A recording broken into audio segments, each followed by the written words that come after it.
ఆదాము. దేవుడు ఆదామును సృష్టించి ఆ తర్వాత సాటి అయిన సహాయినిగా ఉండడానికి అవ్వను సృష్టించి కుటుంబంగా ఏర్పరిచి అద్భుతమైన ఏదైనా తోటలో వారిని పెట్టి ఏదైనా తోటలో వారికి కావలసిన సమస్తాన్ని దేవుడు దాచిపెట్టాడు. కష్టపడాల్సిన అవసరం లేదు, రెక్కలు ముక్కలు చేసుకోవాల్సిన అవసరం లేదు, కన్నీరు కార్చాల్సిన అవసరం లేదు. సకల ఆశీర్వాదాలు దేవుడు వారికి అనుగ్రహించాడు. కారణం ఏమిటంటే వారు దేవుని బిడ్డలుగా ఉన్నారు కాబట్టి. అన్ని పండ్లు తినమన్నాడు, కానీ ఒక్క పండు తినొద్దన్నాడు. ఆ ఒక్క పండు తినద్దు అని చెప్పిన దేవుని మాట వింటే బాగుండేది. అవ్వ తొందరపడింది, ఆదాముకు ఇచ్చి పండ్లు ఇచ్చేసింది, ఇద్దరూ కలిసి తినేశారు. దేవుడు చెప్పాడు, మీరు ఒకవేళ నేను వద్దు అన్న పండు తిన్నట్లయితే చస్తారో. దేవుని మాట మీరడము ప్రాణాల మీదకు తెచ్చుకోవడం. తమ్ముడు చెల్లి వింటున్నావా? సహోదరి సహోదరుడు వింటున్నావా?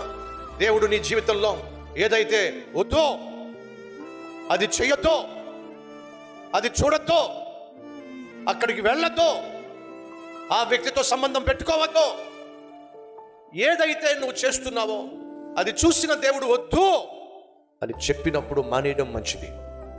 దేవుడు వద్దు అన్నాడు అని అంటే అది నీకు క్షేమము కాదు. దాని వెనుక హాని, దాని వెనుక అపాయము, దాని వెనుక ప్రమాదము దాగి ఉంది. మర్చిపోకండి.